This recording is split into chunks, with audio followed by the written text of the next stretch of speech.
guys, Ace Trainer Liam here. Hope you're having a wonderful day. Welcome back to another episode of Pokemon WTF Moments. Just a small disclaimer, it is absolutely hot as balls in the UK right now. It's about 31 degrees in my office alone and I am dying. No need to apologize about that, Liam. We already know about that. Give me some water! At the end of this video, I'm going to be letting you guys know about a giveaway that I'm doing courtesy of Nintendo UK, where you can win a Nintendo Switch Lite along with Pokemon Sword and the Pokemon Sword Shield DLC expansion pass. But I'm going to tell you all about that at the end of the video, so stay tuned and let's enjoy all the WTF moments from Pokemon Season 1, Episode 27, Hypno's Naptime. The episode begins with Ash, Misty, and Brock in what the narrator describes as a brand new city, which basically translates to this is going to be a filler episode because we're not even in a named location. Brock then tells us that we're actually in Hop Town. It's not a city then, is it? First of all, when you say the filler episode, you mentioned there's no name for it. But yet Brock mentioned it after you just said that. So, you're the one who filled that in. Second of all, of course this episode involved with filler. Because, guess what? How many Pokemon in Gen 1 are? Excluding New and Ditto. Exactly. A random woman rushes over and clutches Ash, thinking that she's his son Arnold. And when Misty asks what happened to this Arnold, the title card for the video just randomly interrupts the conversation. Was there more to this scene? Like, was there maybe a bad taste joke that was cut out of the final edit or something? If so, I kind of want to hear it. So Arnold's been missing for 3 days, and apparently a bunch of other kids have also gone missing within the last 3 days. And for some reason, Misty decides to chime in with, "My picture's gonna be on posters when I'm a big famous star." How insensitive is this girl? That's like hearing about someone drowning and being like, I can't wait to swim in the Olympics. Agree with that. Like, seriously, what the heck? Misty, what the heck? Ugh. Direct quote from Officer Jenny when she's deciding where to put the latest missing child poster. Let's see. Where should I hang this one?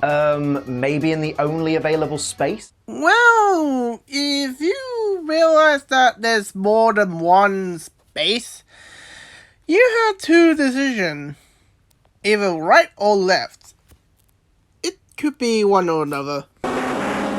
Ash asks Officer Jenny if she's the cousin or the second cousin of the Jenny at Maiden's Peak, and Jenny replies by saying she's actually her cousin's cousin. Ha ha ha ha ha, they're all police officers and they're all identical and they're all related. Ha ha ha ha, it's so funny. Ha ha ha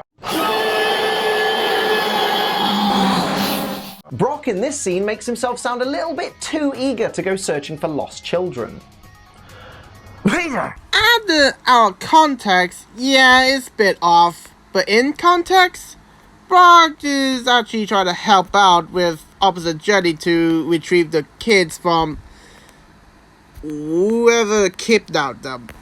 Yeah, but at least Liam didn't mention that Hypno is a pedophile because of one creepypasta that one YouTuber mentioned. Right, Metal? Oh, come on, that wasn't just me. He even does a little heh heh heh heh heh heh at the end. Yikes. Children, I would be very happy to help you in your search. What? We can both work together hand in hand. Just don't get in the way. Ash comments that Arnold's mum reminds him of his own mum, but when he thinks about his own mum, the first thing that comes to his mind is a back view. Ash, mate, see a therapist? Oh yes, while Ash gets therapy, Misty and Brock don't get any therapy as well. Classic. Also, any kids watching in the West after August 2000 are going to be like, Wait, what episode is this? And why does Ash's mum have a trophy? That's a good question. After Jenny says that all the children went missing 3 days ago, Brock asks if they have anything else in common, and Jenny says they don't have a thing in common. Yeah, they do. They're all children. You guys are actually the most pretentious people ever. More pretentious than hipster? Yeah, I guess we are. Whatever happened to Pokemon centers looking like hospitals? This one looks like some kind of observatory for scientists studying outer space. This Pokémon Center is designed like that so Nurse Joy can contact with trainers in this city since this city is, big. Imagine being asked to install Pokeball-themed light fixtures and then putting them white side up. Idiot. Oh yeah, it's almost like no one actually realized that's how the lights go outward. You know, the white side up, mate. I mean, seriously, why you just said that? Direct quote from Ash to Nurse Joy. Ah, I bet you're related to the Joy from Maiden's Peak, aren't you? Of course she is, Ash. They're all related. That's the joke. You're boring everybody. Quit boring everyone. Nurse Joy says all the Pokemon in the Pokemon Center have been behaving strangely the past 3 days, but I'd argue they've not been behaving at all, because they're all just lifeless. While saying nothing strange about them while showing us Ash's look under will. Classic. Misty's never seen a Psyduck before. Some water type expert you are, mate. Still a guy who will mention view clips later doesn't know about mentions is on top of tower. Officer Jenny pulls out this huge device from I don't know where, and Brock says it must be a handsome guy detector. Why would you use that line when it's not even pointing at you, mate? You basically just told everyone that you don't think you're handsome. I think Brock only said that because he thought that radar is detecting some handsome man in the range. In other terms, Either way, it was a joke, you. Apparently the device is a sleep wave detector, which Officer Jenny's been using because lately she's been picking up sleep waves. But how would you know you're picking up sleep waves before you started using the sleep wave detector? Unless she was in on it all along. She's in cahoots. do you have information from that? No? So mind sparing us from the cringe, please? We learn that sleep waves are basically wavelengths that induce sleep, even though none of the affected Pokemon appear to actually be asleep. Not only that, but only after the sleep waves are explained does Pikachu suddenly start to be affected by them.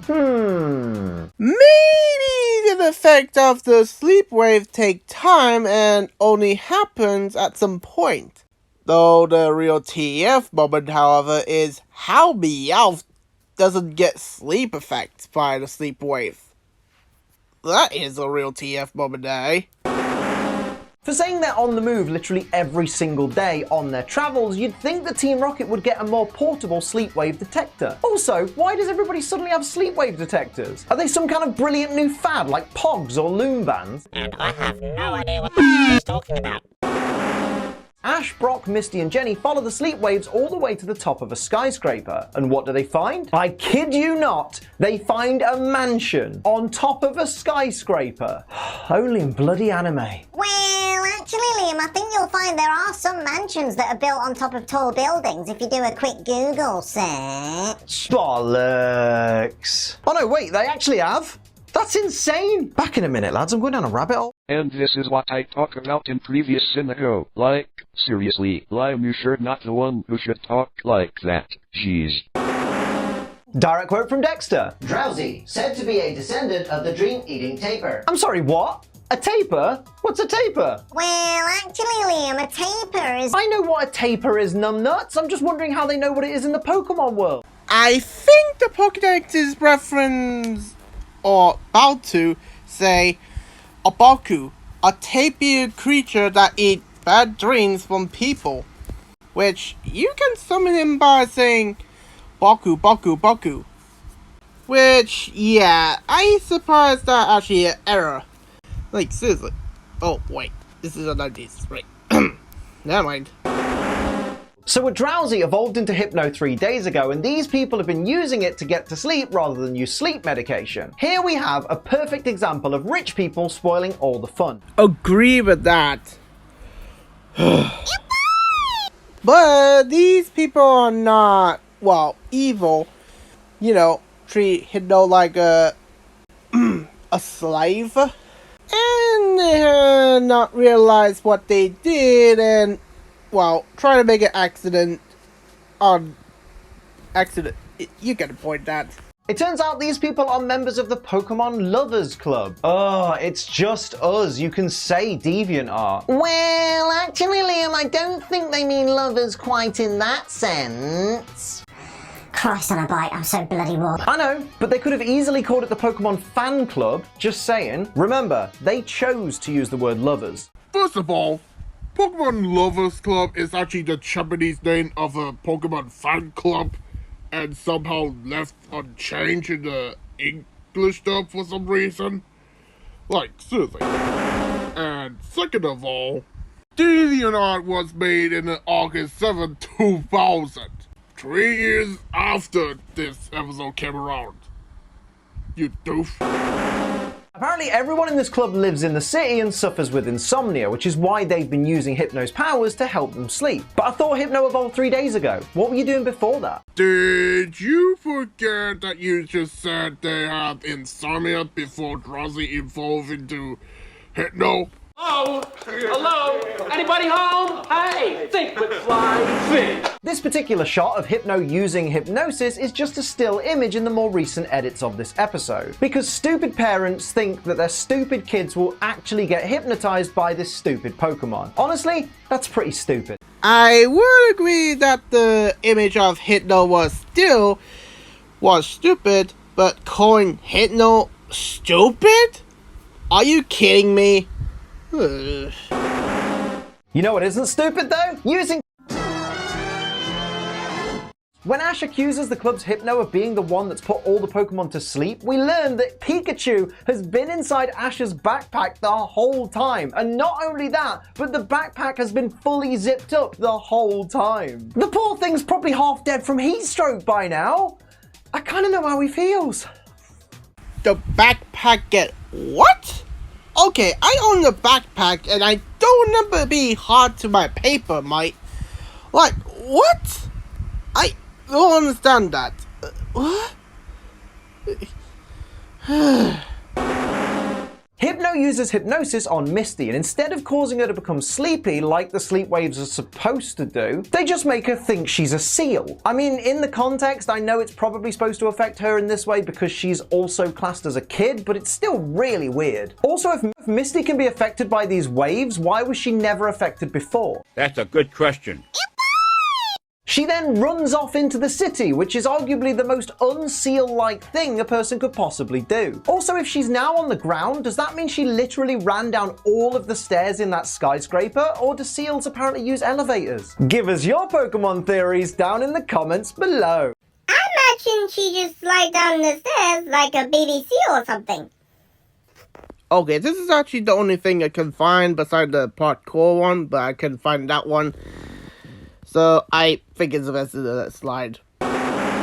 Direct quote from Ash. I can't believe there's a park this big in the middle of the city. Yeah, it is frightfully convenient, isn't it? I thought you were gonna say maybe just predict that Ash would go to your Nova region in the 13 years in the future. Just saying. Just saying. Who's that Pokemon character? It's Tracy. Live make pop culture references that is not WTF moment cliche. Also, this would predict Tracy would be in Orange Island. Listen right, hypnosis or no hypnosis? How in the blue hell is this kid defying gravity and worming his way down this tree? Cartoon physics. This girl apparently thinks she's a Gloom. Notice that very distinct Gloom-like behavior of sitting on her ass and waving her arms in the air. Very Gloom-like. The does Gromit me? When Ash asks why all the kids are behaving this way, Brock responds with Pokemon-itis. Yes, of course, Brock. Pokemon-itis. Inflammation of the Pokemon. That must be it. Well, actually, Brock voice actors suppose say Gary but accidentally say itis instead of C here. So at this point, we already know the girl in the puddle thinks she's a Magikarp, but what Pokemon do these other kids think they are? Bulbasaur? Caterpie? It could be every Pokemon that we know from the Gen 1, mate. I mean, seriously. Seriously, just think about it.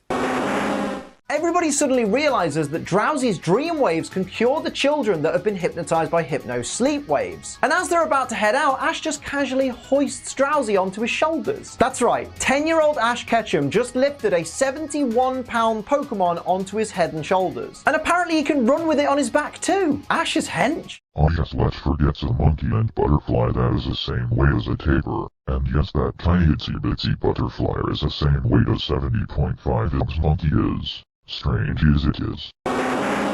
Team Rocket glide in with plans to steal Drowsy and Hypno, but if they haven't been here the whole time, how do they know it's Hypno causing the sleep waves, or that these Pokemon are even here? Like, I understand that they had the sleep wave sensor thing, but that doesn't explain how they knew Drowsy and Hypno, or even the mansion, were up here. Ash, Brock, Misty, and Jenny follow the sleep waves all the way to the top of a skyscraper. And what do they find? I kid you not, they find a mansion. Wow, you really love to counter your argument, eh? Team Rocket challenge Hypno to put itself to sleep by using hypnosis into a mirror, and Hypno accepts the challenge. Hypno wins the Dumbass of the Year award. Pass it on. Yeah, but then again, Team Rocket did challenge Hypno and, well, you know, taunt him that he's the greatest hypnotist, and if he doesn't accept, he's a wimp. I just saying, someone who had pride of the power must have some flaw. You know, pride. Misty tells Ash he's got to do something, even though technically anybody could step in and help. Ash responds by lobbing a potted plant at the mirror in what is arguably Ash's finest example of quick thinking he's ever shown. I agree with that. That Ash for a potted plant is actually a good strategy, and everyone stand still and let Ash do it.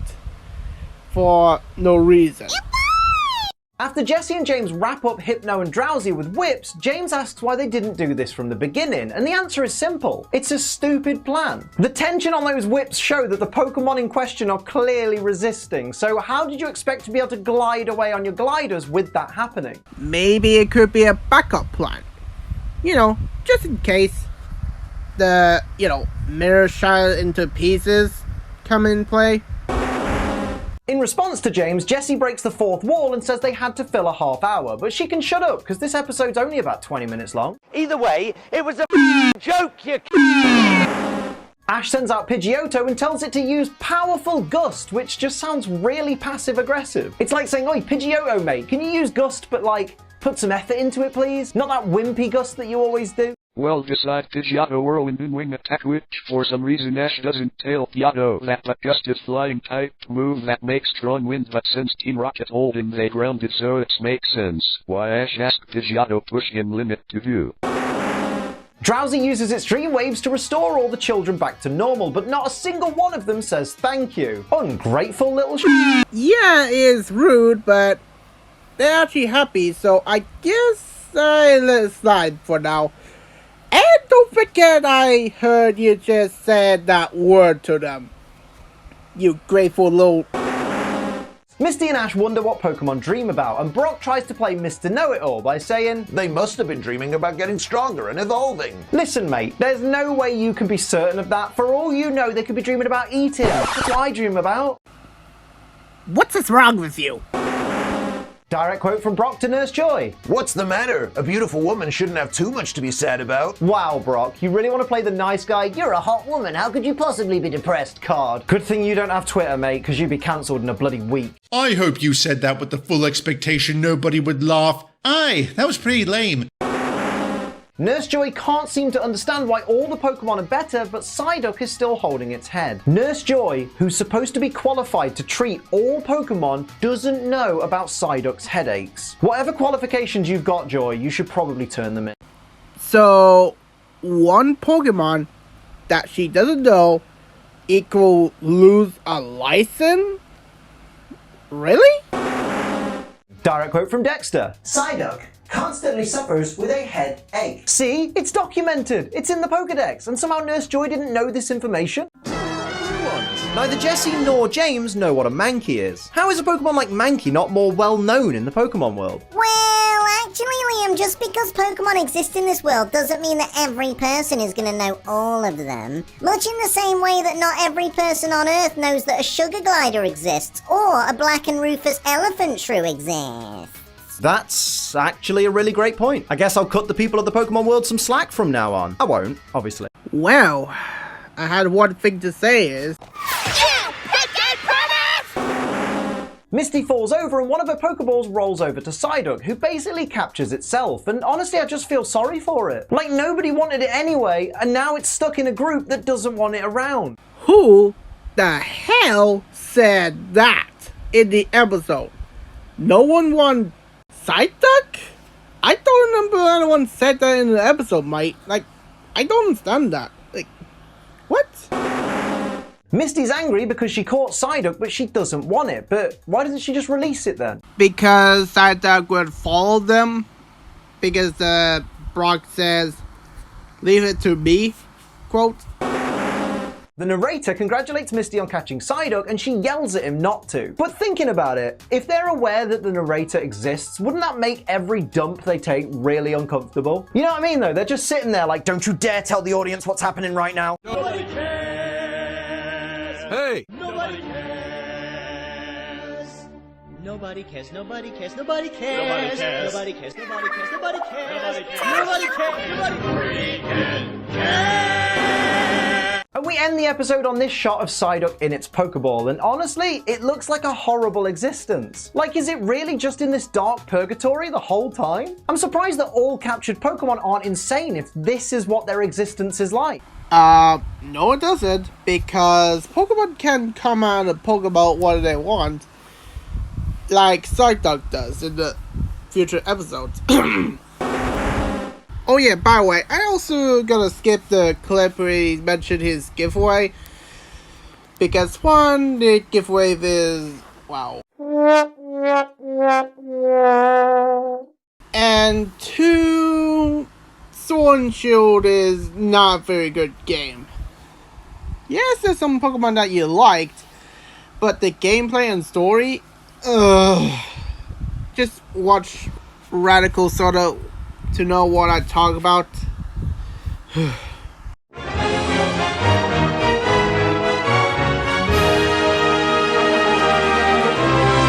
Trying to re-establish ourselves, and these shenanigans, I suppose, help to bring us closer together? Look, I'm all for shenanigans every once in a while. Heck, I enjoy the finer things in life, like spraying the blue team all at once with the Sydney Sleeper. Speaking of which... Nighty-night!